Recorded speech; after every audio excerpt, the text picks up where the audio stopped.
Bismillahirrahmanirrahim. Assalamualaikum warahmatullahi wabarakatuh. Selamat siang buat mahasiswa peserta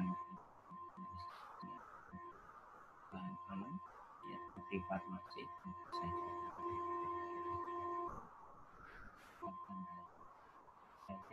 akan memaparkan materi praktikum analisis kimia bahan secara virtual ya. Praktikum ini kita tidak langsung ke laboratorium karena adanya pandemi. Yang rencananya saya ini awal Juli ini mau melaksanakan praktikum virtual ini, tapi kenyataan masih belum bisa. Akhirnya muncullah praktikum ini karena banyak dari keinginan mahasiswa ya, ingin melaksanakan praktikum, karena kalau secara virtual mereka masih kurang paham gitu ya, kurang paham dari praktikum yang virtual. Tetapi ya sudah, kita akan coba gitu ya, pandemi gimana lagi ya, karena ada virus ini ya kita laksanakan praktikum. Tetapi nanti mungkin kemudian hari mungkin Anda masuk kuliah, kita bisa melakukan praktikum analisis kimia alam. Tapi nilai sudah masuk gitu ya, tapi Anda tetap melakukan praktikum ya. Nah, bagaimana melakukannya nanti? Nanti kita buat jadwalnya.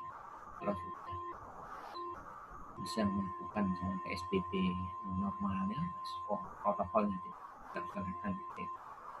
Nah, kok saat ini kita hanya memberikan pemahaman materi, jadi Anda tidak bisa membuat apa di sini ya.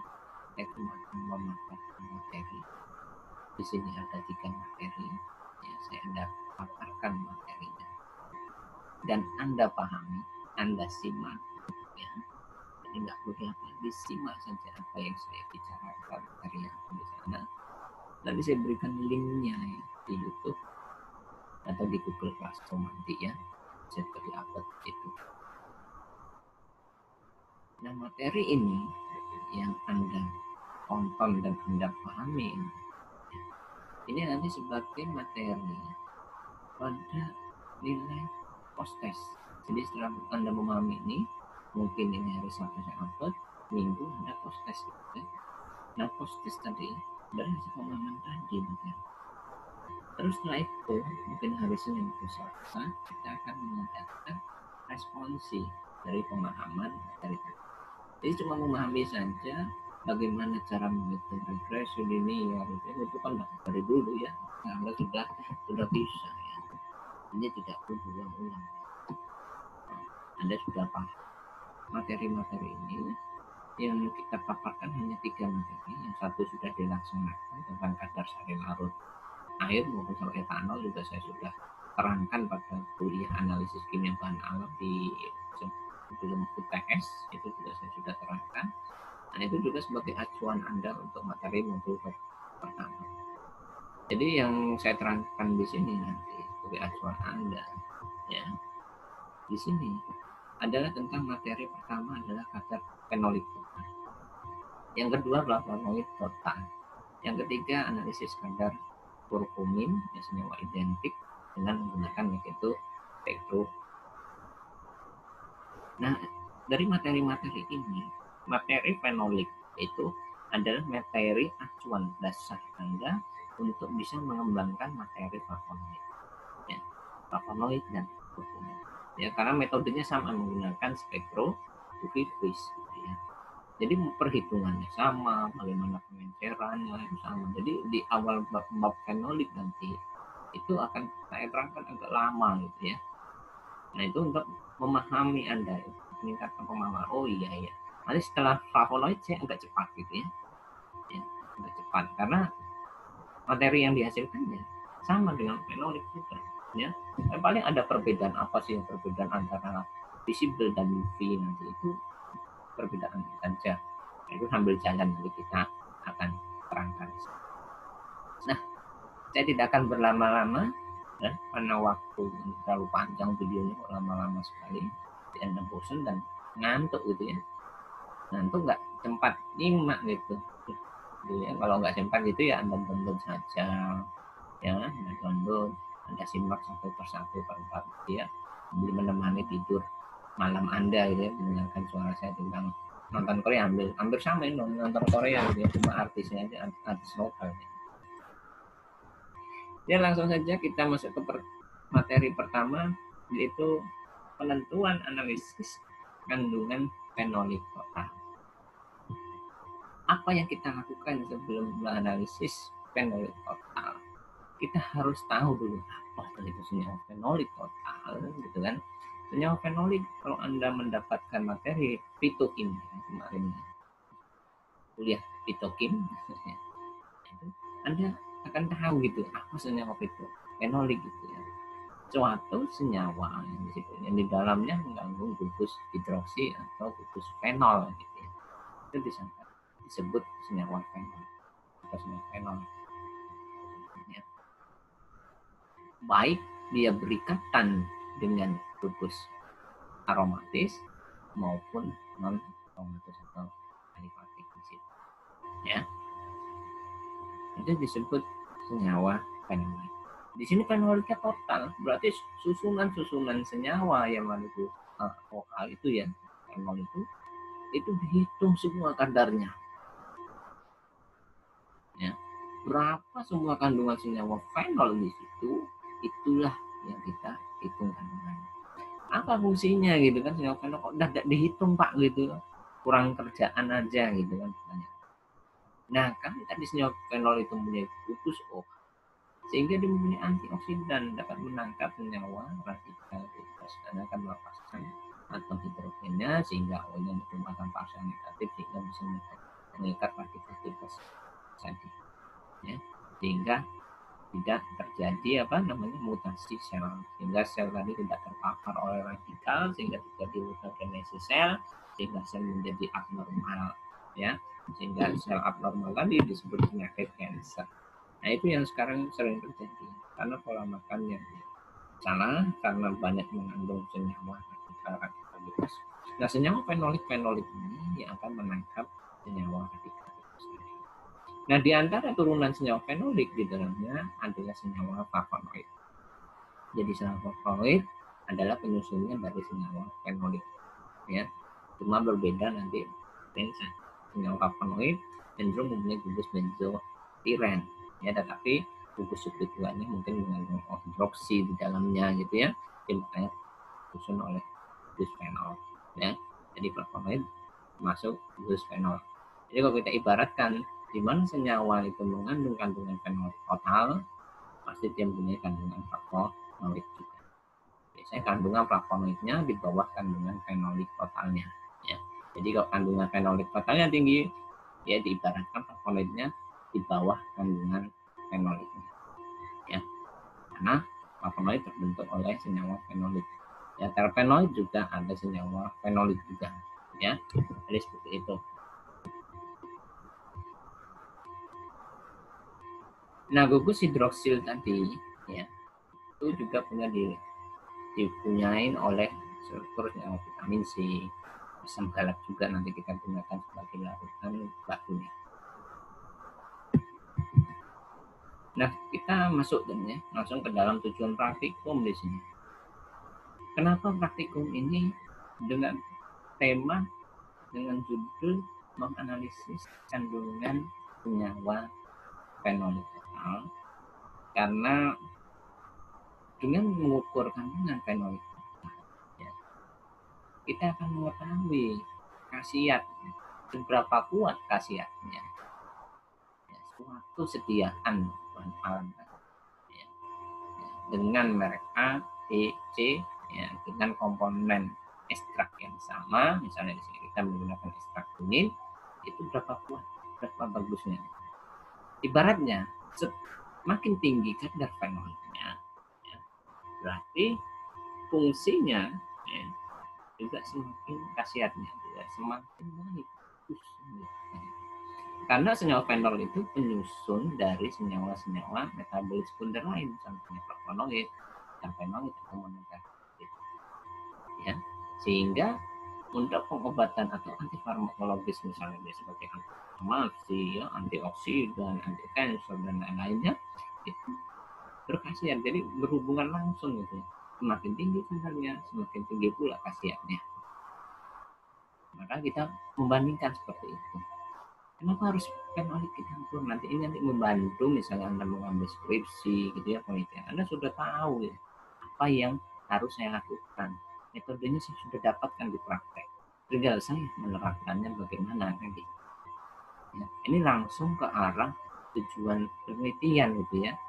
Jadi yang sering dilakukan pada penelitian-penelitian. Jadi kayak hubungan korelasi terhadap kandungan fenolik terhadap khasiat itu berpengaruh enggak? Ya, itu bisa kita untuk penelitian seperti itu. Ya. Yang kedua di sini kita akan sini adalah bahan dan alat yang digunakan ya. Ini contoh saja di sini kita samplingnya ada 4 ya. Yang pertama di sini larutan bakunya adalah kita gunakan adalah asam galat ya. Nanti dihitung kadar fenolik totalnya balik acid ekivalen ya. Jadi setara dengan balik acid karena baku kita pakainya asam galat ya. Jadi yang kita hitung itu struktur dari balik acid, jadi senyawa OH-nya ya. Jadi ekivalen ya, karena sederhana kan balik acid ya, struktur senyawanya ya. Sederhana yang dimiliki oleh gugus-gugus aromatis senyawa yang mengandung gugus fenol. Nah, gitu. Terus reaksi warnanya adalah reaksi Pauling Q Caltech-Q di sini. 8 terus apa natrium karbolat sebagai stabilnya. Ini penggunaan bahannya yang kita gunakan adalah spektro UV bisnis. Nah sekarang bahan alat sudah ya. Terus berikutnya apa? Yaitu cara kerjanya. Yang pertama yang kita buatkan biasanya untuk spektro visible ya, perbedaan antara spektro UV dan vis itu cuma beda di operating time. Apa tuh gunanya operating time? Ya itu nanti kita bahas juga. Ya, di visible kok ada operating time, tapi di UV kok nggak ada kan gitu. Perbedaannya di apa? Jadi Anda harus paham hal-hal dasar seperti itu gitu ya. Misal contoh semua sama, pembuatan larutan stok baku UV juga pakai, vis juga pakai. Yang kedua itu pengukuran lambda maksimum, dua-duanya. Yang ketiga operating time tidak pakai ya, yang UV nggak pakai, yang visible pakai. Yang keempat pembuatan kurva baku, larutan baku tadi. Yang kelima pengukuran seng. Tahap ini sama semua antara UV dan vis. Yang berbeda adalah semua operating time di visible. Jadi Anda catat semua perlakuan di spektrum itu hampir sama ya, dengan membuat larutan baku, mengukur panjang gelombang maksimum ya, terus pembuatan pembacaan kurva baku ya, terus baru pembacaan sampel itu sama semua. Jadi itu yang Anda harus ingat. Yang berbeda apa tadi? Yaitu tentang operating time-nya tadi. Yang di visible ada operating time, yang di UV tidak ada. Jadi Anda gampang untuk memahaminya seperti itu. Ya. Jadi sangat jelas ya. Jadi Anda bisa membedakannya di situ. Nah, sekarang kita bahas dulu. Yang pertama adalah pembuatan larutan baku. Baku di sini adalah standar yang murni yang kita buat, yang strukturnya sama dengan struktur fenol, yaitu adalah asam galat ya, dengan kemurnian yang tinggi. Jadi baku itu harus kemurnian tinggi karena nanti ada baku primer, ada baku sekunder gitu ya. Nah, yang kita pakai di sini adalah baku primernya ya. Jadi baku primer adalah baku yang utama yang ada yang kita gunakan di sini.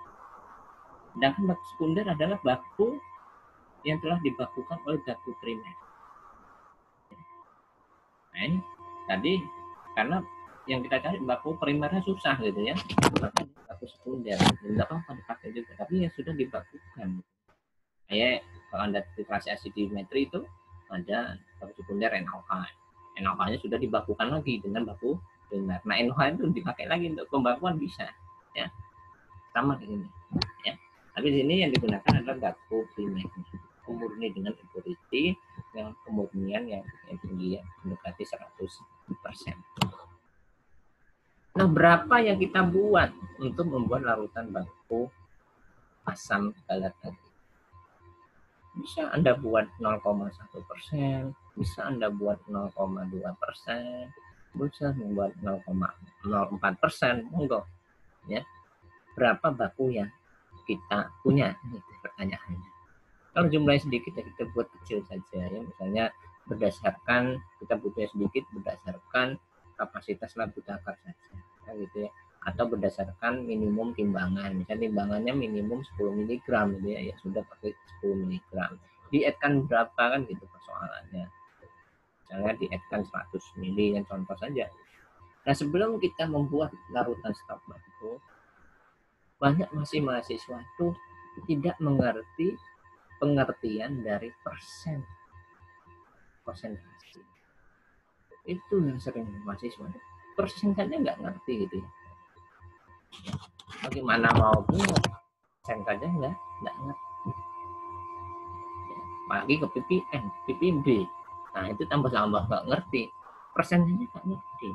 Jadi Anda harus meluruskan dulu apa yang dimaksud persen, B per P, B per B, kan gitu ya. Persen P per P itu ya.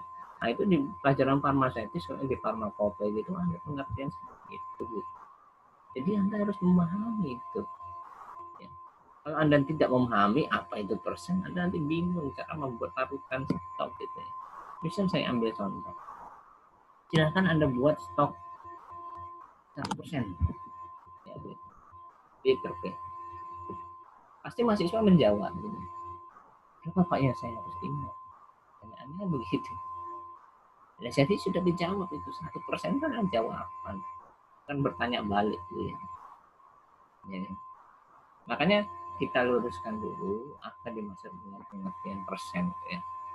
Persen adalah kan itu ya pengertiannya berapa gram larutan yang dilarutkan dalam 100. Sini 100-nya dalam bentuk apa kan gitu. Bisa mili, bisa gram. Tergantung persen dalam bentuk B per V atau B per B. Kalau B per B, B itu sekarang bobot per bobot. Satuannya gram per gram. Sedangkan V per V itu adalah mili per mili. Jadi satuannya ya mili. Kalau dikatakan buatlah 1% B per V. Jadi kalau 1% kecuali dinyatakan aja cuma tulis 1% saja. Itu biasanya 1% B per V. Nah, kalau buatlah 1%, berarti 1% B per V. Sedangkan pengertian persen, gitu ya, B per V itu adalah ya, berapa X gram yang ditimbang dalam 100 mili larut. Nah gitu. Nah sekarang kalau saya suruh buatlah 1%, ya berarti Anda memikirkan, oh saya membuat larutan itu 1 gram per 100 mili. Berarti asam galatnya saya timbang 1 gram gitu, per 100 mili ya. Gitu. Berarti kalau Anda buat 100 mili ya Anda timbangnya ya 100, Anda timbangnya 1 gram gitu ya. Jadi Anda nggak boleh nggak bertanya lagi. Kecuali yang bertanya lagi, Pak, dibuat berapa? Nah, itu beda. Dibuat berapa mili? Ya terserah Anda mau buat 50 mili, monggo, 10 mili, monggo. Tinggal dibagikan saja. Kalau Anda membuat 50 mili, ya 1 gramnya dibagi 2. Jadi Anda membuat 0,5 gram per 50 mili. Kalau Anda buat 10 mili, ya berarti Anda timbangnya cuma 0,1 gram per, jadi bang 100 mg per gitu. Jadi harus tahu pemahaman dulu persennya gitu ya. Jadi kalau Anda belum paham persen itu apa, Anda nggak akan bisa buat larutan terlalu terpaku dengan cara kerja pragmatis. Jadi timbang 1 gram buat 10, Anda lakukan saja seperti itu. Tapi Anda masukkan itu 1 gram ditambahin berapa persen, kan bingung.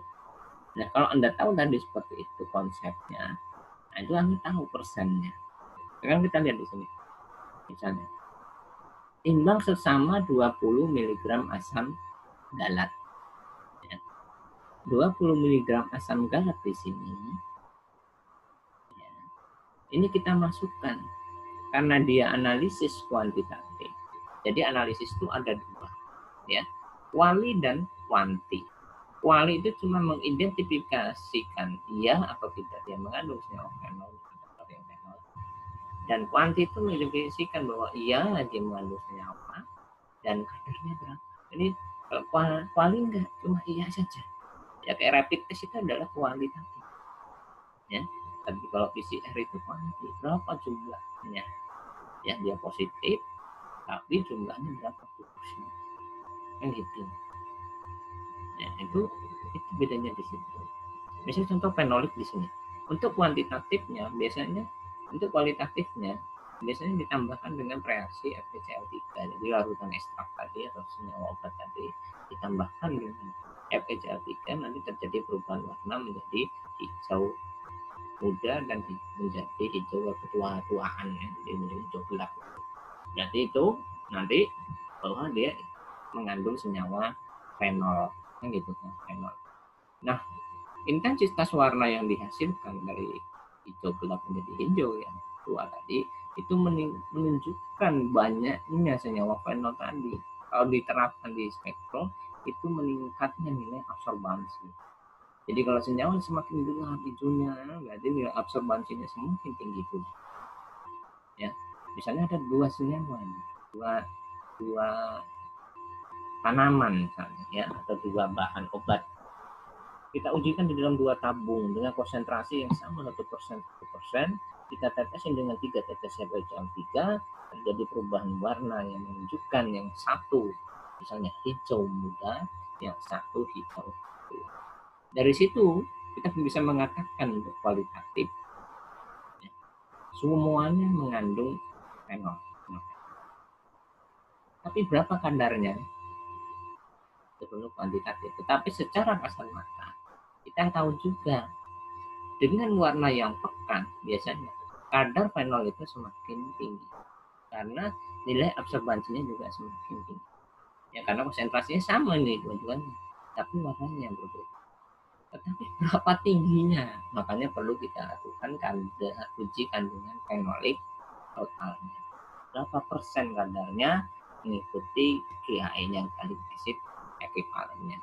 Ya, jadi kita akan tahu di situ untuk bisa mengetahui oh secara data ini benar ya, bukan secara kasat mata. Kalau kasat mata tadi oh kelihatan oh iya tinggi, itu berapa, tapi berapa konsentrasinya, berapa kadarnya. Nah itu perlu dilakukan kuantitatif. Nah sekarang yang kita lakukan di sini, ya, karena tadi uji kuantitatif, maka pada saat penimbangan Anda harus memperhatikan berat kertas pelezat, berat kertas sisa, ya. Jadi nanti berat yang sebenarnya adalah berat kertas plus zat dikurangi berat kertas plus sisa. Itu adalah berat penimbangan yang benar. Nah, berat tadi itu yang dipakai untuk menghitung stoknya. Ya, larutan stoknya berapa konsentrasinya. Misal di buku kayak gini, Anda 20 mg, belum tentu yang Anda timbang itu 20 mg. Bisa jadi kurang, bisa jadi lebih.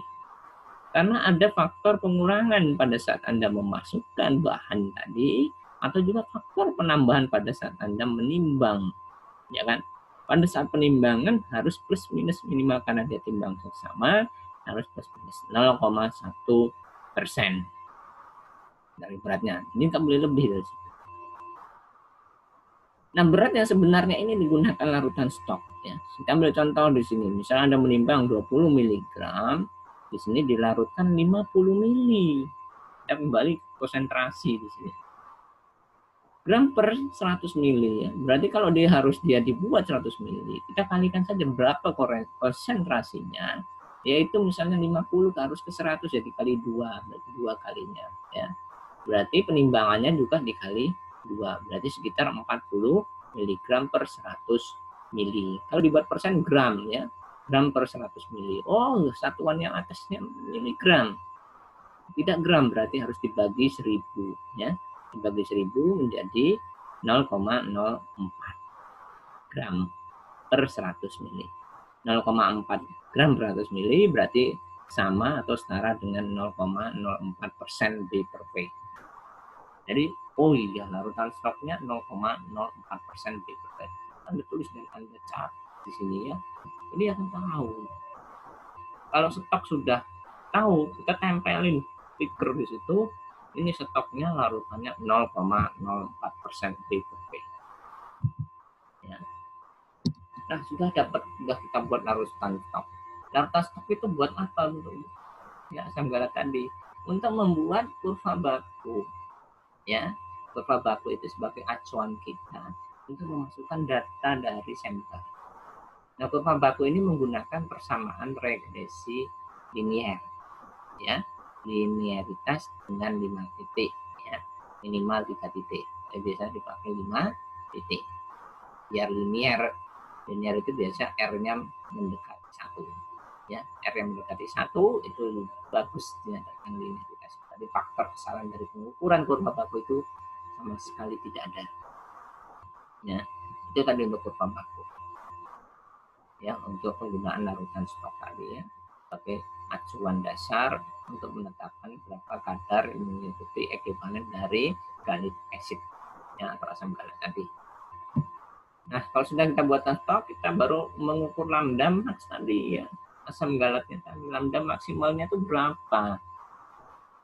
Nah, pertanyaan berikut, apa gunanya lambda maksimal gitu? Kenapa saya harus mengukur lambda max? Jadi di dalam suatu senyawa itu ditemukan ya, senyawa-senyawa itu banyak sekali, mempunyai gugus masing-masing. Itu ada gugus oksokrom, gugus kromofol, fenol ya, termasuk gugus oksokrom di dalamnya, itu memunculkan ya intensitas, dia mempunyai daya serap menyerap cahaya panjang gelombang pada panjang gelombang tergantung dari strukturnya. Nah, di sini strukturnya ada struktur fenol gitu ya. Nah, kita mau tahu karena larutan baku di sini kan murni kan gitu ya. Jadi larutan baku ini murni. Berapa panjang gelombang yang ditancap, yang bisa diabsorpsi, yang bisa menetap ya, pada senyawa asam galat tadi. Nah, karena di sini kita memakai metodenya, jadi fenolik total maupun haponi total itu adalah metode kolorimetri atau menggunakan visible atau tampak ya, sinar tampak. Jadi kalau dikatakan sinar tampak, berarti sinar larutannya itu, warna larutannya itu buat ya, karena tampak lihat dari mata. Tapi kalau UV itu visible, tidak tampak. Jadi larutannya itu jernih, ya, bening. Jadi nggak kelihatan warnanya ya jernih gitu. Tapi kalau ada larutan dia berwarna di dalamnya, Anda baca gitu. Ya, itu cenderung ke arah visible. Nanti pada percobaan yang ketiga, yang keempat ya, kurkumin itu cenderung nanti panjang gelombangnya ke arah visible, tapi kita pakai UV gitu. Karena senyawanya itu warnanya kuning gitu ya. Jadi dia cenderung lari ke visible. Ya. Tapi asam galat ini senyawa aslinya itu putih, ya, larut, ya, bening. Ya, di UV dia keukur, ya, tapi tidak sekuat dengan visible, ya. Sehingga makanya orang mencari alternatif mengukur panjang gelombang di visible, ya, atau menggunakan metode kolorimetri untuk meningkatkan nilai absorpsi, sehingga persentase kadar yang ada di dalam senyawa tadi, simplisia atau tanaman obat tadi, dan obat tradisional tadi itu sangat kecil, ya, sangat kecil. Kalau dipakai UV nggak akan kedeteksi, tetapi kalau dia dipakai dengan visible, ya, itu akan meningkatkan nilai absorbansinya, ya. Melalui apa? Di sini pertanyaannya. Melalui terjadinya ikatan kompleks warna. Jadi ada reaksi warna yang ikut di situ, sehingga reaksi tadi bisa menimbulkan reaksi warna, ya, visible, sehingga dari perubahan warna, dan perubahan warna tadi meningkatkan nilai absorbansi dari senyawa tersebut, sehingga selektivitas dan sensitivitas dari pengukuran menggunakan spektrum itu memenuhi. Ya. Sehingga tadi perbedaannya apa? Kolorimetri dan UV di sini dia menggunakan tadi reaksi warna sehingga perlu munculnya warna. Nah sekarang kenapa harus mengukur lambda maksimal gitu ya, baik di UV maupun di visible. Ya visible itu sama dengan kolorimetri ya gitu ya metodenya, karena pemakai warna. Nah lambda maksimal itu adalah lambda yang menunjukkan bahwa penyerapan cahaya itu pada gelombang tersebut yang menunjukkan nilai absorbansi. Di panjang gelombangnya tinggi gitu ya, masalah absorbansinya. Jadi ibaratnya itu X dan Y, di mana nilai X itu adalah panjang gelombang, Y-nya itu adalah absorbansi. Jadi pada saat panjang gelombang diukur pada misalnya visible ya, jadi UV itu kan range gelombangnya adalah 200 sampai 400 nanometer. Sedangkan visible itu kan range-nya 400 sampai 800. Nah, kalau kita mengukur visible di situ pada range 400 ya, kita scanning 400, pembacaan sampai 800, itu disebut X. Y-nya adalah 0 sampai 3 nilai absorbance. Ya, itu ya nilai absorbance. Nah, itu Y-nya. Dan pada saat scanning itu dia menaik meninggi sampai berapa puncak dari nilai absorban dia turun. Pada tinggi puncaknya tadi itu adalah lambda maksimal. Dan berapa lambdanya pada saat pengukuran puncak ditunjukkan dengan nilai absorbansi yang tinggi, itu kita lihat dengan terjadinya puncak peak di situ. Itu puncak di atasnya adalah panjang gelombang keberapa, itu yang dipakai. Nah gelombang maksimal tadi itu dipakai untuk pengukuran berikutnya ya. Jadi itu adalah panjang gelombang dia ya. Nah lambda maksimal ini diukur untuk senyawa-senyawa yang murni ya, jadi standar itu kan murni ya, asam galat murni, jadi cuma ada satu senyawa di dalamnya ya. Kalau kita ukur dengan senyawa yang tidak murni atau 3 komponen di dalamnya, nanti muncul 3 panjang gelombang ya. Mungkin bisa berbeda atau saling berdekatan ya. Kalau berbeda ya masih bisa dipakai juga, tapi kalau saling berdekatan atau sama sekali nempel atau bareng ya panjang gelombangnya, ya ini sangat sulit ya. Makanya dia harus digunakan larutan baku yang benar-benar ya. Itu yang perlu Anda ingat. Jadi saya, kalau Anda sudah dapat mata kimia analisis ini ya, kimia analisis 2 ya, analisis instrumen itu, nah saya tidak akan menjelaskan panjang lebar kayak ini kayak mengulang kuliah lagi ya. Jadi di sini kita ambil stok ya, asam galat 0,4% ini diambil cukup 5 mikrolit, maksudnya kalau takar di sini ya, takar 5 mili, terus ditambahkan reaksi warna Pollinkio Caltechio hingga terbentuk reaksi kompleks warna sehingga dia berubah warna hijau, hijau tua atau biru tua di sini ya, dikocok-kocok sampai 5 menit ya. Kemudian setelah 5 menit ditambahkan 2 mili natrium bikarbonat ya, sehingga stabil, tambahkan 5 mili, kocok-kocok. Setelah itu dibaca lambda max-nya ini menggunakan spektrum. Karena kita menggunakan spektrum, kita jangan lupa bahwa spektrum itu ada belangkonya gitu ya. Larutan belangko itu adalah larutan yang untuk mengkoreksi faktor kesalahan apa saja, misalnya faktor pengganggu, perancu pada larutan sampel. Nah, perancu yang mengganggu itu adalah salah satunya adalah reaksi warna dan pelarut itu sendiri.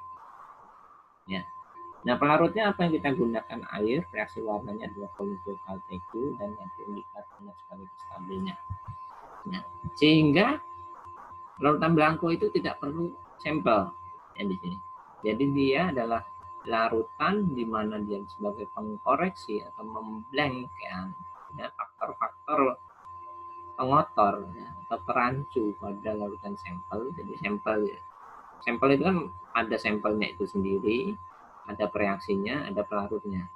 Nah, reaksi dan pelarut tadi dianggap 0 gitu ya. Tidak dihitung absorbansinya dengan menggunakan belangko. Ya, sehingga dibelangkokan dengan pelarut tadi dengan volume yang sama, ya, diberi operating time ya. Saya nggak usah operating time karena nggak ada senyawanya, nggak masalah ya. Nah ini harus dibelangkokan pada saat itu dia akan menjadi baseline, menjadi nol. Yang diukur pada penyerapan itu adalah senyawa ya, dari asam palat tadi. Ya, jadi reaksi itu nggak ikut membaca. Ya, itu kalau di single beam. Tapi kalau di double beam Anda bisa menggunakan belangko dan tanpa belangko. Ya karena dia bisa mengurangi faktor reaksi tadi. Ya, dengan double beam Anda pakai belangko gitu dia akan mengkoreksi faktornya tadi. Dibaca biasa saja kok double beamnya. Dibaca sama, Anda tidak perlu auto zero, dia membaca dan mengurangi. Ya, jadi sampel dikurangi dari belangko tadi. Kalau single beam yang kita pakai ini ya Anda lalu melakukan auto zero, jadi setelah itu di blank sendiri, di blank lagi, mengenolkan lagi. Jadi pembacaan di belangko lagi biar nol, ya kalau sudah nol baru dibaca. Itu ya fungsinya belangko. Jadi maksudnya itu. Jadi kalau Anda praktek itu ada maksud ya di situ.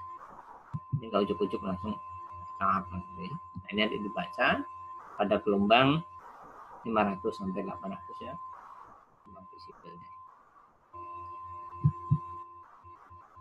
Nah, kalau panjang gelombang maksimum sudah kita ketahui, ya. Nah, hasil gelombang maksimum tadi itu kita pakai ya untuk mengukur operating temp. Ya. Operating temp kita ambil aja salah satu ya, misalnya 475 mikro di sini ya, kita ambil. Kita baca juga sama dengan melakukan dengan lambda max ya. Tapi yang berbeda adalah mengukur interval. Jadi setiap menit kita ukur ya. Misal intervalnya setiap 5 menit gitu ya. Setiap 5 menit kita ukur sampai mendekati waktu operating atau waktu inkubasi. Kenapa harus diinkubasi?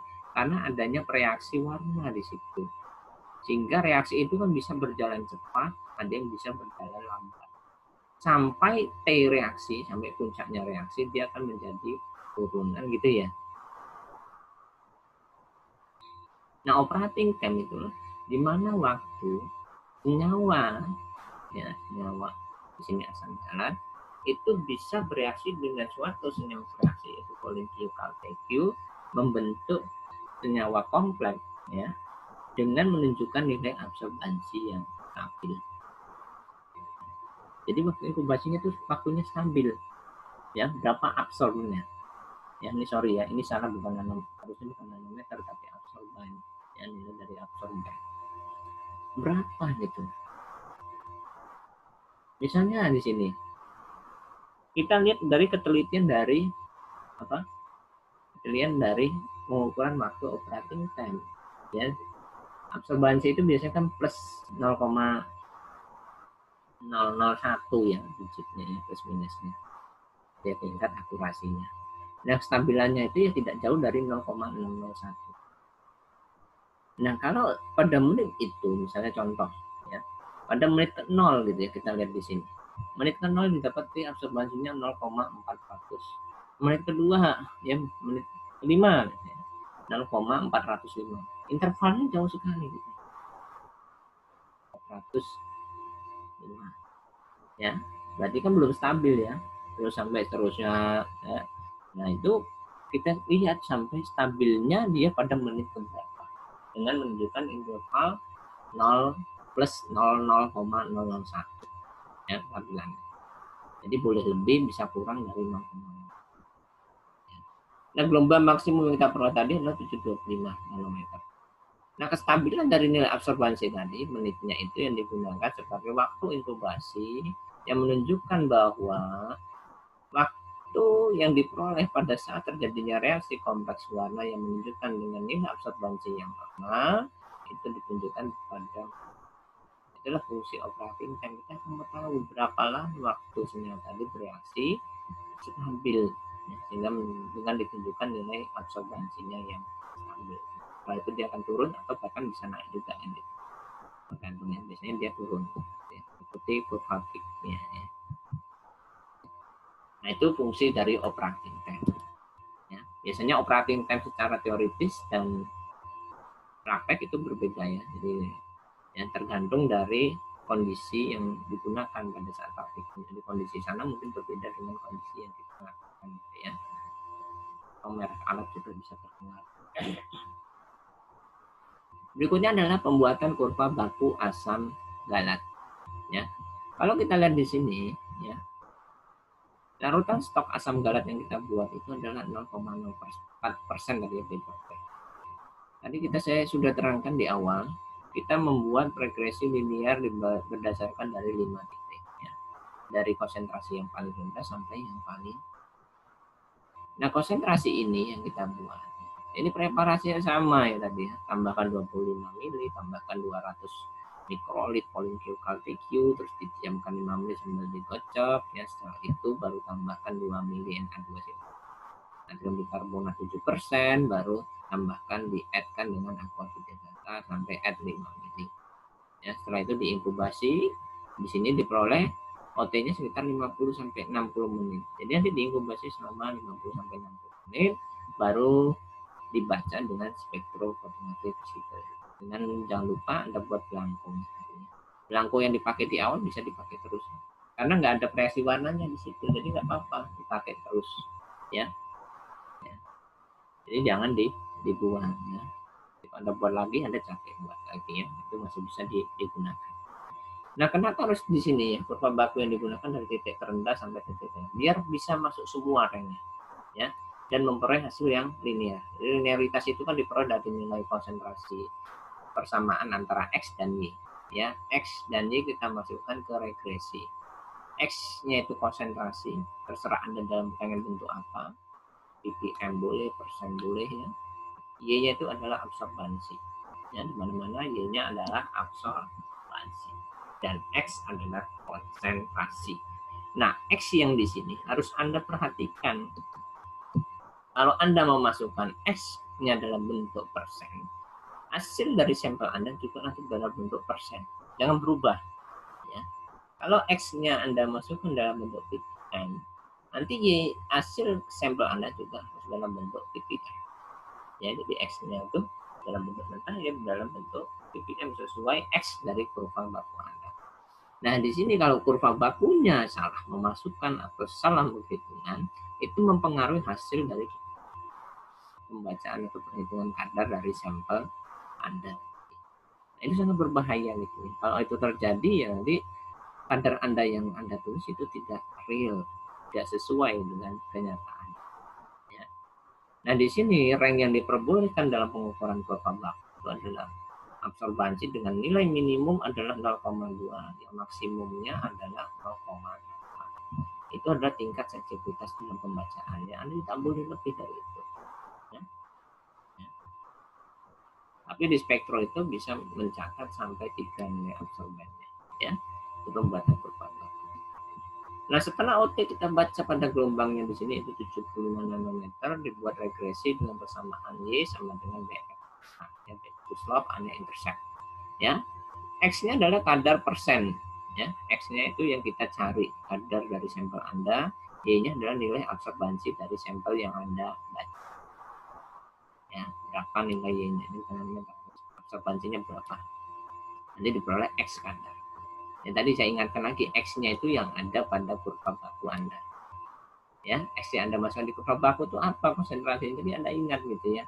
Jangan Anda masukkan mikrolit nanti keluar persen ya, itu langsung salah. Flat ya. Ini salah besar nih. Ya. Fatal. Ya. Masukannya apa, keluarnya jadi apa gitu ya. Aneh kan gitu. Jadi ibaratnya telur masuk ke dalam terus keluar anak gitu. Nah, terus berikutnya adalah pembacaan sampel. Sampel di sini kita timbang satu persatu, dihitung bobot rata-ratanya. Ya, maksudnya di sini, misalnya sampel dalam bentuk tablet atau kapsul, ditimbang satu persatu, timbang 10 kali ya, 1 bisa 10 kapsul, dibagi bobot rata-ratanya. Ya, setelah itu baru kalau sudah peroleh bobot rata-rata, kita gerus dulu. Kita gerus, misalnya untuk tablet, misalnya kalau kapsul yang kita buka dari cangkangnya, kita homogenkan. Nah, terus kita homogennya kita timbang gitu ya. Bobot rata-rata itu untuk mengetahui bobot yang ada dalam satu sediaan, berapa persen sediaan per tablet. Nah, kan hitunglah bobot rata-rata. Kalau maksudnya kita ingin menghitung per tabletnya itu ada kandungannya berapa miligram kah fenoliknya. Nah, gitu. Jadi kadar fenoliknya itu bukan persen, jadi per miligram per tablet gitu. Itu makanya dihitung rata-ratanya. Ya, kalau Anda menghitung bobot rata-rata itu fungsinya buat apa? Untuk mengetahui per miligram per tablet atau per gram per tablet. Nah, di sini kita timbang kurang lebih 200 miligram ya. Obatnya tadi ya, tanaman-tanamannya tadi. Karena timbang kualitatif, jangan lupa berat kertas pelezat itu Anda harus lakukan. Terus masukkan ke dalam labu takar 10 mili ya. Jadi labu takar 10 mili. Terus sama ya. Anda tambahkan 200 polikil KTQ 2 mili karbonat di atas 2 mili inkubasi 60 baru dibaca, jangan lupa memakai belang ya. Nah, ini dilakukan replikasi di sini ya. Replikasi berapa kali ya gitu. Replikasi minimal adalah 3 kali. Kenapa nggak 2 kali, Pak? Kalau 2 kali Anda menemukan data yang sama, misalnya berbeda, satu tinggi, satu besar, mana yang Anda ambil? Bingung. Tapi kalau Anda menemukan data 3 kali, mungkin yang 2 besar, yang satu, yang 2 sama, yang satu kecil gitu. Jadi Anda bisa mengkoreksi di situ. Ya, jadi faktor koreksi, makanya harus ada 3 kali faktor koreksi. Biar tahu kesalahannya di mana. Kalau dua saja mungkin yang satu besar, yang satu kecil, dia lakukan lagi satu lagi. Ya, salahnya mungkin yang di besar, mungkin yang di kecil juga salah. Kalau 3 kali, Anda bisa mengetahui, oh salahnya di sini. Akan kelihatan gitu ya. Tetapi untuk melakukan preparasi sampel, Anda harus melakukan orientasi dulu. Jadi semua, jadi analisis kuantitatif, itu yang dilakukan pertama adalah orientasi ya untuk sampel. Masuk nggak ranknya ini? Preparasinya benar nggak ini? Jadi orientasi. Kalau orientasi benar ini baru kita bisa loncat ke replikasi. Jadi nggak ada kata-kata kalau Anda melakukan langsung replikasi gitu ya. Jadi orientasi dulu, orientasi sudah ketahuan bagus sesuai rank masuk di kurva baku, baru tancap buat replikasi 3 kali. Itu enggak apa-apa. Jangan Anda lakukan langsung Anda buat replikasi, bahaya nanti. Ternyata yang Anda timbang ternyata kurang gitu ya. Waduh, kurang nih. Diukur kadarnya rank absorbansinya nggak masuk. Otomatis Anda udah nimbang 3 kali, akhirnya nggak kepakai ya. Dan rupanya nimbangnya dilebihkan gitu ya. Nggak boleh Anda nimbang 3 kali, misalnya nimbang 200, ternyata kadarnya kurang, terus Anda timbang lagi 200, Anda campur lagi satu. Wah, ini kacau kayak gitu ya. Nggak boleh. Jadi dalam satu replikasi penimbangannya sekali saja, nggak ada penimbangan 2 kali. Kayak mipet juga itu sama, mipet 100 mikrolit ya, Anda pipet 100 mikrolit, jangan pakai pipet 50 mikrolit, pipet 50 mikrolit, pipet lagi 50 mikrolit. Nggak boleh. Itu banyak faktor kesalahannya 2 kali lebih ya. Itu bahaya sekali. Jadi pemipetan cukup sekali, penimbangan cukup sekali ya. Jadi makanya harus diulang Anda praktikum seperti itu. Jadi kalau Anda di suatu laboratorium atau di tempat kerja, misalnya di industri atau di lab penelitian apa lab ya, nah itu kalau Anda ketahuan seperti itu, Anda diketawain gitu ya. Jadi memang penimbangan ketelitian itu harus.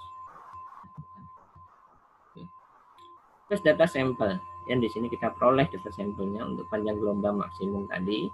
Kalau kita lihat di sini panjang gelombang kita ukur 400 sampai 1000 di sini, itu adalah 725 nanometer.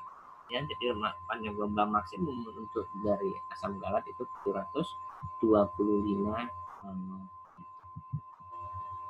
Nah, data operating time yang diukur berdasarkan intervalnya yaitu per 5 menit, 5, 10 ya. Kita lihat nih ya, 572, 570, 572 itu plus minus 0,0 lebih dari 0,001 ya, berarti dia belum stabil ya. Nah, kalau kita lihat pada menit ke-50 ini plus minusnya 0,001 ya, 0,590, 0,591 masih masuk rank, 0,590 lagi rank lagi 0,590, turun ya, tapi turunnya 2 digit terus ya, dua angka ya, 0,002 ya plus minusnya. Ini plus minusnya 0,01. Sehingga pada menit ke-50 sampai 65 ini, ya, ini adalah OT-nya. Ya. Terus kita ambil tengahnya saja, 60 menit cukup. Ya. Jadi 1 jam. Ya, frasa fenolik total ini bisa 1 jam kita diamkan. Ya. Makanya waktunya nanti lama sekali untuk praktek gitu ya. Ya, jadi OT-nya lama gitu ya. Jadi kita nggak tahu orientasi dulu, Anda bisa melakukan orientasi sampel jadi di awal gitu ya. Jadi saya tahu maksudnya gini. Lomba maksimum sudah dilakukan, OT sudah gitu ya. Pada saat Anda melakukan kurva baku, gitu, Anda bisa juga melakukan orientasi sampel sambil jalan karena OT-nya sudah dapat gitu ya. Nanti kalau sudah masuk OT-nya tadi kan gitu, ranknya kan udah ketahuan ya, karena sampel tadi ranknya sekian, baru Anda bisa mendiamkan lagi. Kalau nggak seperti itu nanti waktunya lama gitu ya. Jadi kurva baku OT 60 menit, Anda coba kurva baku sampel lagi 60 menit orientasi ini 60 menit nggak 1 jam kan, hasilnya nggak masuk, diambil lagi 60 menit. Jadi bisa berjam-jam di sini, bisa 4 jam 3 jam. Tapi kenyataan dalam praktek ya, untuk penelitian itu bisa berhari-hari penelitian seperti ini ya. Bukan OT 1 hari ini, besok baru baku. Ternyata sampelnya udah menentukan, nggak dapat lagi, OT-nya panjang ya, ulang lagi besok. Ya, lama sekali di situ ya, karena ada OT di situ. Terus kalau OT sudah ketemu, baru kita menentukan kurva baku asam garam ya. Di sini stoknya adalah 25 yang paling kecil mikrolit sampai 120. Ini belum dalam bentuk konsentrasi ya, masih dalam bentuk volume. Bagaimana menghitung konsentrasinya? Itu masuk ke kimia dasar, yaitu dengan volume F1 kali C1 sama dengan F2 kali C2. Nah, F1 ini ya ini, volume pengambilan dari larutan stok C1, yaitu tadi stok asam bakunya 0,04%. P2-nya apa? P2 adalah jumlah volume yang akan dibuat larutannya. Misalnya butakarnya 10 mili ya, itu adalah F2. C2-nya adalah konsentrasi yang kita cari. Berapa konsentrasinya setelah kita ambil 25 mikro dari stok ini, 25 mikrolit ini, masukkan ke dalam butakar 10 mili, di-add-kan sampai 10 mili. Itu stoknya berapa? Itu adalah C2. Nah, di sini ada absorbansi, di sini pembacaan ada replikasi 1, replikasi 2, dan replikasi 3. Ya. Apa yang dimaksud replikasi tadi? 1 dan 2. Ya. Apa yang dimaksud replikasi 1, 2, dan seterusnya itu ya.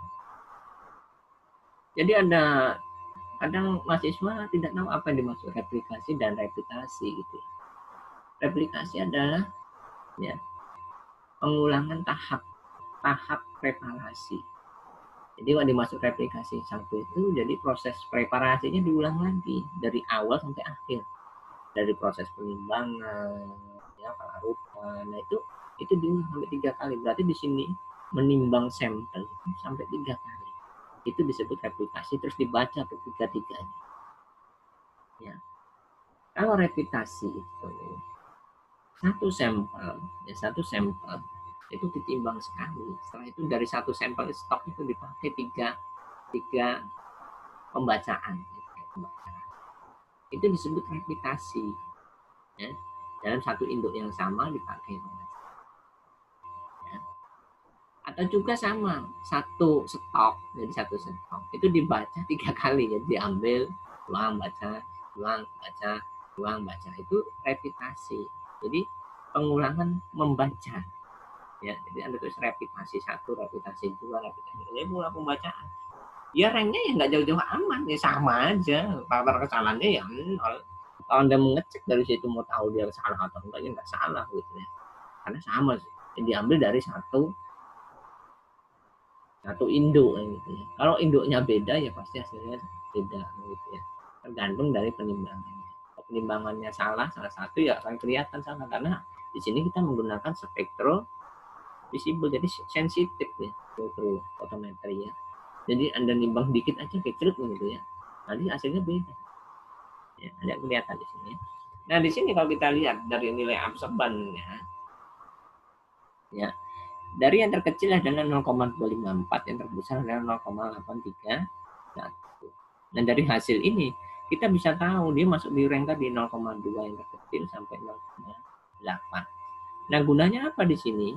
Jadi kurva baku tadi itu untuk memapak dari sampel Anda. Ya, dan nilai absorbansi Anda di sini harus memasuk ya di rank antara 0,254 dan 0,831. Jadi yang paling kecil dia 0,254, nggak boleh lebih kecil dari ini, dan paling besar dia 0,831, nggak boleh lebih dari ini. Kalau sampel Anda ya, kalau nggak masuk rank ini, berarti sampel itu perlu diencerkan atau ditimbang, dinaikkan volumenya atau penimbangannya, ya. Karena kurvaan baku Anda seperti itu, ya. Ranknya. Kalau Anda pakai ini, Anda kan tidak sesuai data kurva baku. Jadi misalnya dia di bawahnya, ya berarti nilainya di bawah, jadi nggak sesuai datanya. Jadi Anda membuat kurva baku sendiri, ya. Jadi tidak valid datanya. Nah, bagaimana perhitungan konsentrasi larutan asam galat di sini 0,04%? Ini Anda pakai volume C1. Jadi Anda harus menghafal juga, memahami juga 1 mili itu berapa mikrolit. Jadi 1 mili itu sama dengan 1000 mikrolit. Ya. Terus 1 gram itu sama dengan berapa miligram, ya? Lalu 10 miligram. 1000 miligram sama dengan 1 gram.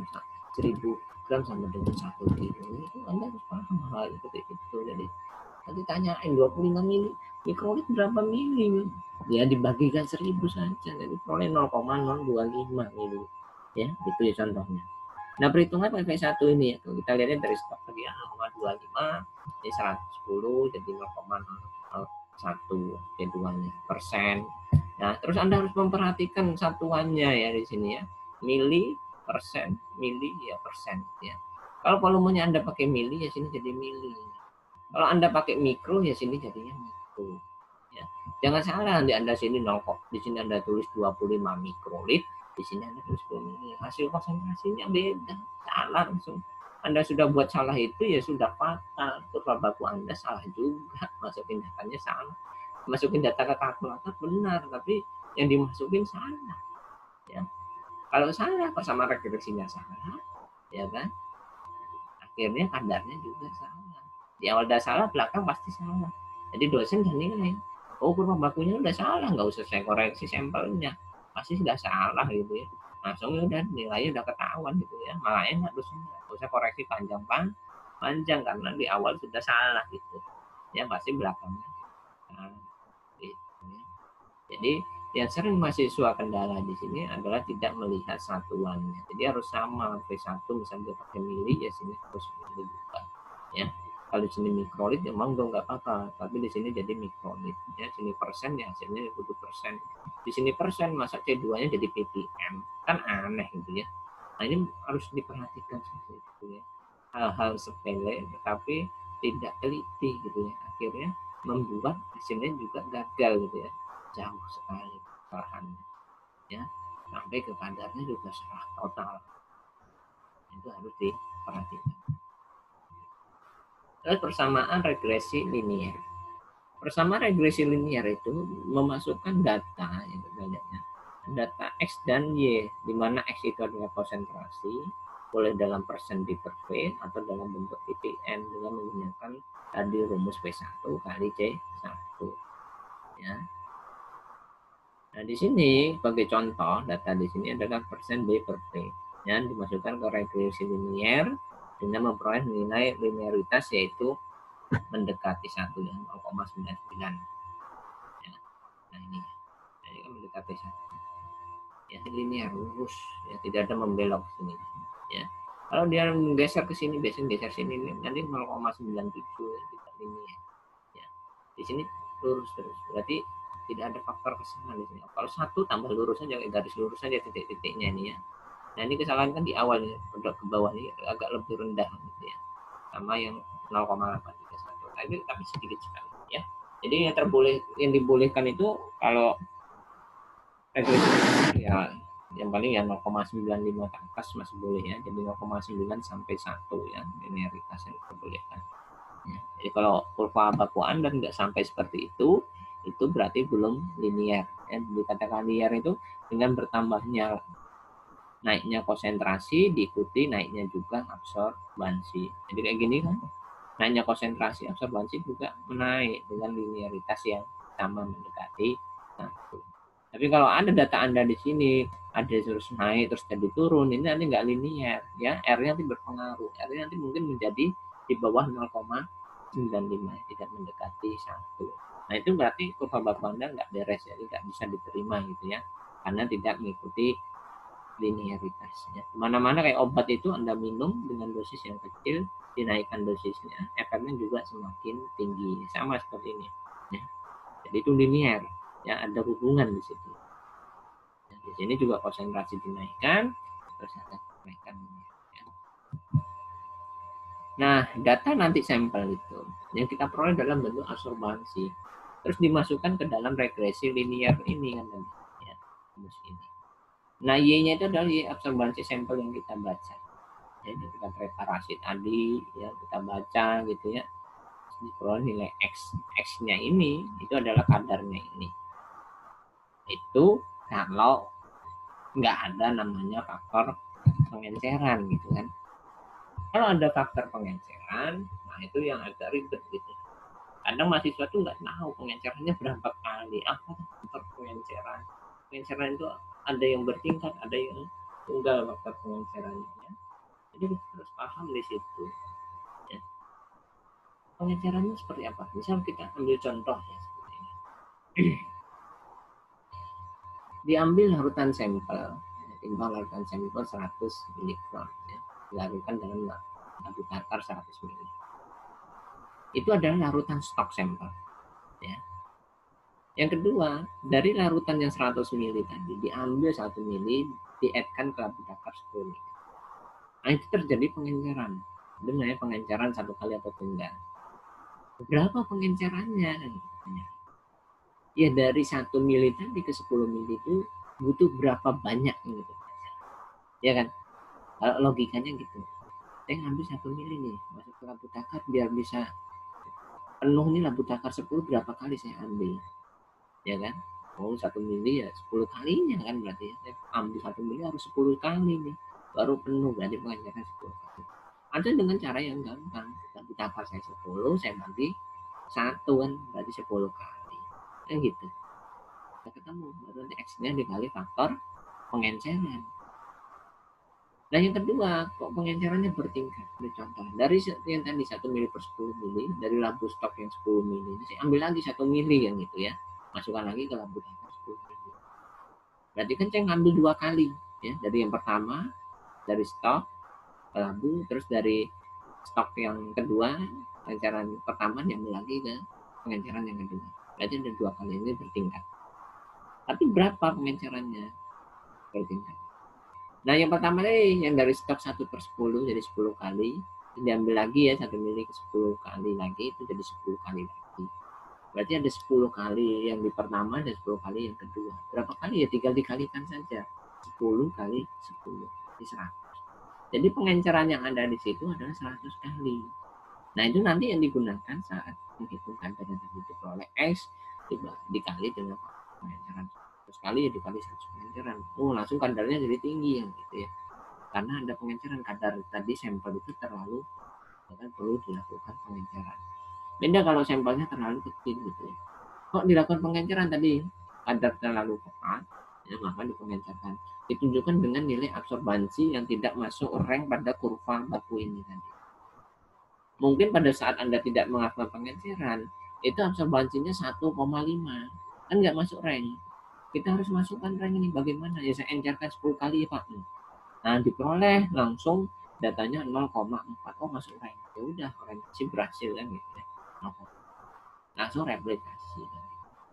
Ya hasilnya nggak jauh beda gitu ya. 0,4 berapa, satunya 0,4 berapa. Nah itu nanti dikurangi dengan faktor penimbangan gitu kan. Karena faktor penimbangan juga menghitung kadar juga menjadi menurun kan, menyesuaikan ya. Jadi antara A dan B replikasi 1, 2, dan 3 penimbangannya jaraknya berbeda ya. Nah itu nanti menghasilkan kadar juga berbeda. Nah itu contoh pada penimbangan. Nah berikutnya ya tentang flavonoid total. Jadi kalau kita lihat di sini yang dari awal tadi kita sudah menerangkan ya fenolik. Nah, fenolik tadi itu sebagai acuan fundamental Anda, dasar Anda untuk memahami spektrofisibel tadi ukuran. Ya. Kalau Anda sudah paham di situ, saya cuma menerangkan secara umum saja point total sama kurkumin kadar kurkumin dengan UV. Ya, prinsipnya tadi di awal tadi. Nah, sekarang kita masuk ke kandungan flavonoid totalnya. Nah, sama kayak tadi, apa itu flavonoid? Kita harus paham dulu ya. Flavonoid adalah suatu gugus aromatis yang punya gugus utama yaitu benzofluoran yang gugus substituen gula disebut glukosid dan punya gugus fenol gitu ya. Flavonoid itu turunannya banyak di dalamnya ya. Sebagai turunan-turunan ada flavonol, flavan, ya, flavanol, ya, flavanon, nah itu juga yang berbeda adalah substituen pada gugusnya, pada penongkaran gugusnya. Dan ada bentuk glikosidanya yang mudah. Nah, flavonoid adalah disusun oleh senyawa fenol. Ya. Flavonoid cenderung bersifat larut dalam larut yang polar, misalnya contoh di sini adalah air. Hingga senyawanya mudah diekstraksi dengan pelarut yang cenderung polar atau semipolar seperti etanol maupun metanol. Ya, sehingga yang membuat senyawa ini ya panas itu dari warnanya ya, basah atau amoniaknya itu terjadi perubahan warna yang khas atau pergeseran panjang. Nah, dari sini flavonoid itu mempunyai senyawa berfluoresan ya, akan menimbulkan cahaya. Kalau Anda lihat pada uang gitu ya, begitu kalau Anda lihat di UV yang di lampu biru itu UV 366 ya, itu akan ada senyawa identik warna kuning cerah. Itu adalah senyawa fluoresan ya. Senyawa fluoresan itu ada di senyawa flavonoid ya. Itu yang menunjukkan bahwa dia senyawa flavonoid ya. Yang kedua ya, dia mempunyai gugus glikosid ya, misalnya ya, dia menjadi lurus menjadi larut atau juga menjadi di samping glikosida dia punya gugus aglikon ya, non gula ya. Ini yang pahit ya, yang suka. Terus juga mudah terhidrolisis juga seperti rutin menjadi bentuk flavonoid lainnya seperti quercetin ya. Jadi flavonoid itu cukup penyebutan gabungan gugus-gugus flavon ya. Jadi dalam flavonoid itu banyak senyawa kayak flavan, flavanol, glucosida flavon ya, itu ya itu. Jadi orang ngomongnya ya flavonoid ya. Ya fungsinya banyak di sini bagi antioksidan ya, radikal bebas ya, degeneratif, anti kanker, imunitas, oksidasi lipid, jadi hiperkolesterol, protein, dan juga antiinflamasi. Di situ berdasarkan jalur sikloksgenase cok 1 puncak. Nah, ini bisa dilakukan dengan spektro UV ya, karena mengandung flavonoid di sistem aromatis. Yang punya gugus auxotron maupun gugus aromatis. Sehingga mudah sekali dibaca di UV maupun di vis. Ya. Tapi di sini kita bisa menentukan cuma total ya. Kalau flavonoid murni gitu ya, kita bisa pakai spektro juga. Tapi kalau flavonoid satu ya kita harus melakukan preparasi gitu ya. Nanti pada saat kurkuminnya, kecuali kalau sampel Anda murni gitu ya. Kalau sampel Anda ada senyawa ekstrak kunyit Anda lakukan, nah itu Anda harus memperlakukan preparasi yang benar-benar untuk memisahkan dengan misalkan dengan kromatografi itu bisa. Tapi nanti dengan metode HPLC itu gampang sekali, yang kompleks. Karena HPLC itu adalah gabungan antara spektrum dengan kromatografi. Ya. Ini kita pakai spektrumnya saja, detektornya saja. Ini. Jadi kelemahannya cuma bisa mengukur yang murni-murni saja. Ya, sampel tunggal atau double ya, yang berbeda panjang gelombangnya. Ya, jadi kalau panjang gelombangnya dekat double gitu, semuanya ada dua multi komponen, tapi panjang gelombangnya sama nih. Ya sama aja nggak bisa dibaca ya, karena nempel. Bisa dianggap ya dua-duanya senyawa, tapi dua multi komponen tapi jaraknya berbeda, misal 1 200 nanometer ya 1 300. Nah itu boleh dipakai gitu ya untuk mengukur komponen. Tapi kalau jaraknya berdekatan gitu ya, saya kan nggak tahu seperti ini. Kalau senyawa tanaman banyak sekali yang berdekat, apalagi golongan-golongan flavonoid yang cuma berbeda gugus substituennya, yang satu OH, terus ada gugus metodenya ya paling gesernya ya sedikit sekali kan gitu ya dari panjang gelombangnya. Nah ini nanti berpengaruh kan pada, jadi itulah kelemahan spektro UV ya. Nah kita berikutnya di sini adalah bahannya. Anda silahkan cek di situ, kita pakai rutin, kita pakai marker atau larutan bakunya adalah quercetin ya. Quercetin juga termasuk flavonoid ya. Dengan variasi warna kita menggunakan aluminium klorida ya, dengan penambahan kalium asetat ya. Cara kerjanya sama ya tadi ya, pembuatan larutan baku, cuma bakunya saja yang berbeda. Di sini kita menggunakan flavonoid, bakunya kita gunakan ya flavonoid juga, yaitu contohnya quercetin ya, ditimbang 10 mg, addkan 10 mg. Berarti stoknya ini dikalikan 10 per 100 ya, berarti 10 mg kali 100, 10 kali 100. Jadi dapat persen kan gitu ya. Kali miligram. Karena miligramnya di sini masih bentuk miligram, diubah dulu jadi gram ya. Di 100 mg. Diubah gram menjadi 0,1 gram per 100 ml. Berarti konsentrasi stok quercetin itu adalah 0,1% D per V ya. Operating time-nya sama ya. Di sini ada penambahan 1 mili etanol ya. Dilakukan, jadi etanol di sini fungsi untuk meningkatkan kelarutan ya dari quercetinnya mungkin, sehingga stabil. Dan ditambah reaksi warna AlCl3 yang membentuk kompleks warna aluminium di situ. Terus distabilkan dengan kalium asetat ya. Terus diukur OT-nya ya, tapi kita ukur lambda max-nya dulu ya. Di sini lambda max-nya 437 ya. Nah, di sini ya lambda max-nya sama tadi ya. Diamkan sama operating temperature juga usah ya. Terus kita ukur lambda max 400 sampai 600, setelah temu tadi berapa tadi? 437, kita langsung OT. Ya, OT per interval 5 menit. Ya, 0, 5, 10, 15, 25, 20, 25 dan seterusnya ya. Setiap kenaikan. Ya. Setelah itu baru pembuatan kurva baku, jadi range kita lihat di sini ya 0,2. Ya, sama. Di sini ditemukan OT-nya 25 menit ya, lakukan replikasi. Jadi sama ya, flavonoid. Nah, ini juga sama ya. Nah, ini dilakukan orientasi. Nah, ini cuma pengukuran secara umum saja ya, tapi realitanya kita tidak tahu ya. Ya, karena setiap sampel kan berbeda ya, karena ada lihat bentuk sediaan, kita tidak tahu kandungan ekstraknya berapa yang dibuat, berapa persen. Dan itu kan setiap sediaan itu kan beda ya, sediaan jamu sama sediaan obat kimia ya. Kalau sediaan obat kimia itu kita tahu sediaan dosisnya efektifnya sekian. Jadi metode yang dipakai ya bisa itu ya, maupun replikasinya bisa dipakai. Tapi mau sediaan jamu itu berbeda gitu ya. Jadi kita nggak tahu ekstraknya ini berapa, diperoleh berapa, nanamnya di mana gitu ya. Itu kan mempengaruhi faktor-faktor kadar ya, termasuk kadar flavonoid juga. Mungkin yang satu kadar flavonoid besar, yang satu kecil gitu ya. Kalau kita pakai metode ini ya mungkin yang ini nggak perlu pengenceran, yang ini pengenceran kan gitu. Itu pengaruhnya di situ, makanya orientasi gitu ya. Nah, kalau yang baku kayak obat kimia cuma satu senyawa gitu ya sudah langsung ketemu saja kan gitu, tidak ada masalah di situ.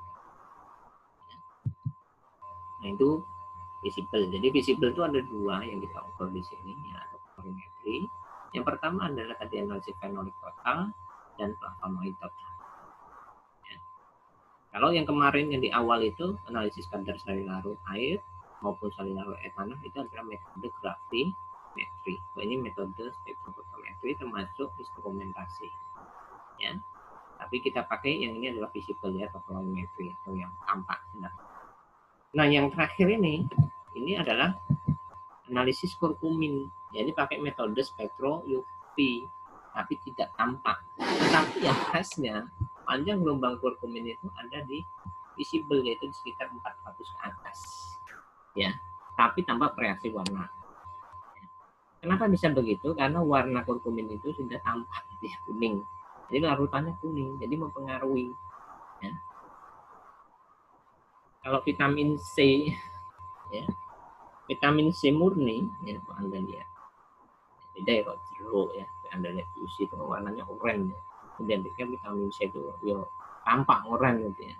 Ya, kenyataannya vitamin C itu ya bening, ya, larutan bening ya. Ya. Jadi panjang gelombangnya ya di UV bisa tidak tampak gitu ya. Ya.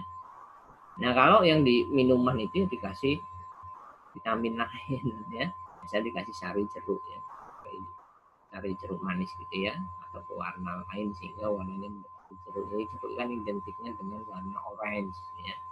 Karena di warna orange pada jeruk itu ada senyawa karotenoid ya. Kalau Anda belajar fitokimia itu ya, masuk bab minyak atsiri ya, karotenoid itu ya, ada senyawa beta karoten ya. Karoten itu warna menyebabkan senyawa itu warnanya oranye gitu ya. Nah itu yang ada di jeruk atau di benone ya. Benone juga senyawa monoterpen juga ya, sehingga ya. Nah itu. Jadi untuk vitamin C-nya ya bening. Ya. Asam galak itu bening, ya nggak tampak juga. Tapi untuk senyawa flavonoid itu biasanya agak kuning, kuning-kuning gitu ya. Ya, kalau Anda lihat senyawa kuning ya berarti ada senyawa flavonoid di dalamnya, kayak rimpang-rimpangan gitu ya. Ya. Kunyit itu flavonoidnya banyak, kurkuminnya kuning. Terus temulawak ya sama, tapi tidak sekunyit, tidak sekuning kunyit gitu ya. Tapi temulawak kurkuminnya banyak ada gitu ya, tapi tidak sebanyak. Lembu yang lain juga ada, lembu mangga ya, kuningnya kuning muda itu ada juga. Tapi sedikit gitu ya. Jadi ada senyawa flavonoid di dalamnya. Nah, di sini kita akan jelaskan dulu saya. Kurkumin dikenal sebagai bahan alami yang digunakan sebagai yang digunakan pada bagian rimbang ya, rizoma. Di sini tanaman kunyitnya, kurkuma longa, Geraniums ini PM-nya besar, warna kuning muda ya, titik lembutnya pasti tinggi, karena PM-nya juga tinggi. Dan larut dalam pelarut organik, ya. Etanol itu pasti larut, ya. Tidak larut dalam air. Ya. Jadi kalau Anda lihat ya, seperti jamu kunyit itu, Anda peres, ya, ya. Itu kalau ditambah untuk kurkuminnya sedikit, ya, tetapi senyawa kurkuminoidnya banyak, ya. Sebenarnya kurkuminoid itu adalah gabungan antara senyawa apa?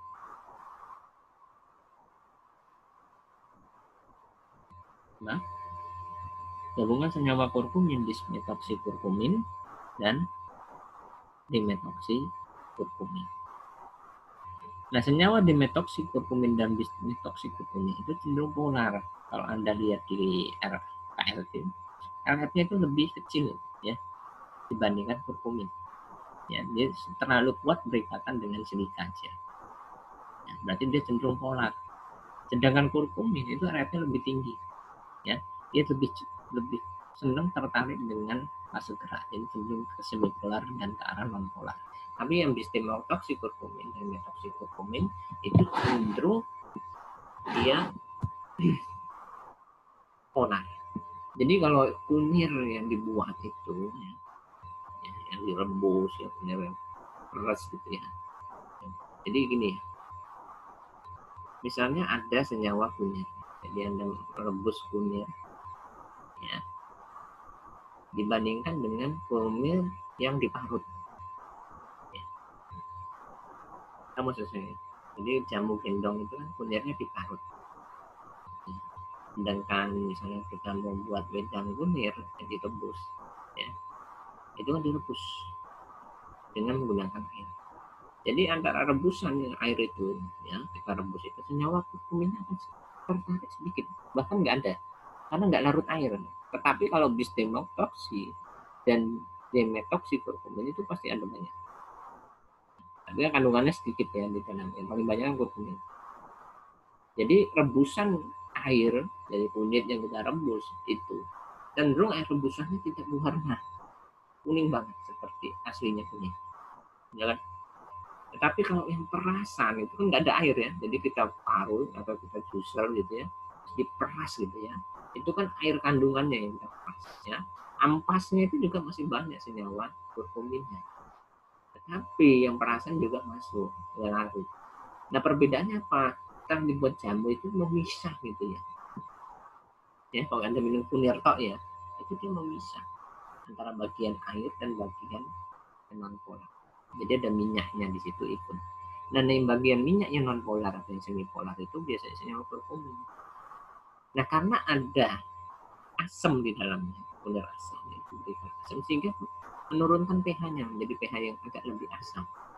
Nah senyawa kurkumin ini lebih stabil ya, sehingga kandungan kunir asam itu kurkuminnya banyak. Ya. Tetapi kalau yang air rebusan itu, ya air rebusan kunyit itu, senyawa kurkuminnya sedikit. Tetapi kalau ekstraknya, misalkan Anda mengekstraksi kunyit yang sudah dikeringkan sendiri terus menggunakan etanol yang sifatnya organik, dia kan larut ya. Nah itu ekstraknya kuning banget kan gitu ya. Tapi kalau Anda menggunakan infusa gitu, direbus gitu ya, itu kuningnya enggak terlalu kuning ya. Kuningnya cuma dari kuning dari dimetoksikurkumin sama istimetoksi. Jadi sedikit sekali ya. Ya. Kalau jamu kok kasihan sekali jamu itu ya, jamu gendong itu ya kasihan gitu ya. Karena dia tanpa air gitu ya. Dia perasan gitu ya. Jadi kayak juicer ya. Mau yang larut air mau enggak ya diperas jadi satu larut, tapi yang kurkumin itu juga masih gitu ya. Tapi setelah di peras itu nanti ada memisah, dia membentuk emulsi gitu ya. Itu emulsi campuran gitu ya di dalam. Nah kalau kita lihat sifatnya kurkumin di sini, dia bisa terjadi perubahan warna akibat perubahan pH-nya asam tadi ya. Sehingga kalau dia pH-nya semakin asam, senyawanya akan sebagai kuning pekat gitu ya. Ya. Dan bisa juga stabil, ya, jadi dia awet. Tapi kalau dia menjadi basah, ya, misalnya, itu kuningnya menjadi merah, sehingga tidak stabil lagi. Dia akan mengalami pemecahan atau disosiasi di sini ya. Nah, menjadi senyawa apa itu asam per4 dan perlumetan ya. Nah, ini warna merah dari kuning terusnya tidak terjadi gitu ya. Anda penasaran, Anda tambah aja kunyit asam ya. Kunyit tambahkan dengan soda kue ya. Itu nanti jadi basah, nanti dia jadi merah ya senyawa. Nah, itu jadi tidak stabil. Kunyit asam itu stabil. Jadi disimpan lama, jadi dari pengawet itu stabil. Kandungan kurkuminnya tetap ya. Nah, ini ya. Tampilannya terhadap cahaya ya, cahaya dapat rusak ya dari senyawa.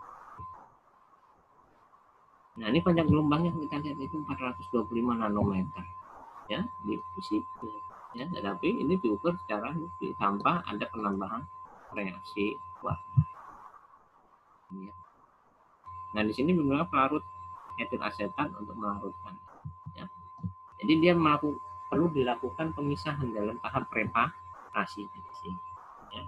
Yang pertama sama juga kita ya, cara kerjanya membuatkan larutan baku ya, kurkumin disusahkan kurkumin yang dilarutkan dengan etil asetat, karena pelarutnya pada proses ekstraksi kita menggunakan etil asetat. Terus lambda maxnya ya. Terus kurva bakunya dibuat 5 seri konsentrasi. Del X-nya ya, persamaannya dari konsentrasi X dan pelimbangannya di sini preparasi sampelnya kita lihat dia menggunakan etil asetat yang disonifikasi, terus mungkin nanti bisa memakai RTC ya buat bertingkat untuk memisahkan senyawa yang polar maupun yang gitu ya. Nanti yang diambil yang kurkuminnya yang semipolar dan non polar. Nah, ini dia dibaca kadarnya. Itu untuk mengetahui kadar kurkumin. Ini dia tidak pakai yang langsung etilostat saja, pakai gitu ya. Nah, mungkin dalam kalau etilostat kan semipolar dia bisa menarik kurkumin sehingga bisa toksik nggak ketarik kan, nggak tarik, tapi senyawa misalnya kurkumin yang mungkin ketarik, tapi faktor X-nya masih banyak gitu ya, belum tentu murni kan gitu ya. Kalau Anda pakai HPLC itu nggak perlu preparasi ini, langsung ekstrak saja, Anda pisahkan dengan fase gerak yang sama, nanti muncul pik-pik ya mengikuti standar kurkumin. Misalnya retensi standar kurkumin pada berapa menit ketiga, ini menit ketiga itu berarti piknya kurkumin. Jadi kita dianggap itu suatu senyawa kurkumin. Jadi misahkan terus dibaca satu persatu itu pakai HPLC. Ya. Nah ini cuma kita karena keterbatasan alat, ya kita cocok-cocokan saja pakai spektro UV ya dengan niat nanti bisa ketemu ya preparasi. Tapi nanti di sini biayanya lebih mahal aslinya ya menggunakan spektro pada HPLC. Ya. HPLC kan cuma alatnya yang mahal, tapi fase geraknya juga mahal. Tapi untuk sampel yang kompleks dia lebih murah ya karena tahap preparasinya pendek. Kalau pakai spektro tahap preparasinya panjang ya. Panjang-panjang ini yang membuat tadi tahap-tahapan banyak. Semakin panjang tahap preparasi, faktor kesalahannya juga semakin banyak pula ya. Nanti misalnya ada 5 tahap, 1, 2, 3. Setiap tahap menyumbang 2%, bisa 10%. Nah gitu ya. Nanti kadarnya juga menurun jadi 10% dari realitanya. Ya. Itu contoh pada tahapan. Nah, Materi 1, 2, 3 sudah saya terangkan semua ya, sampai suara saya di sini. Nah, materi tadi nanti akan kita posteskan dan akan kita respons. Jadi dengan video ini Anda belajarlah dengan semaksimal mungkin untuk memahami apa yang ada di materi saya. Nah, di materi yang dari video ini saya buat soal postes ya, di postesnya tadi yang di awal saya sudah katakan, terus responsi juga ya. Jadi sekian saja video tentang pemaparan materi praktikum analisis kimia bahan alam dari saya. Terima kasih, sampai ketemu lagi di praktek lainnya. Wabillahi taufiq wal hidayah. Wassalamualaikum warahmatullahi wabarakatuh.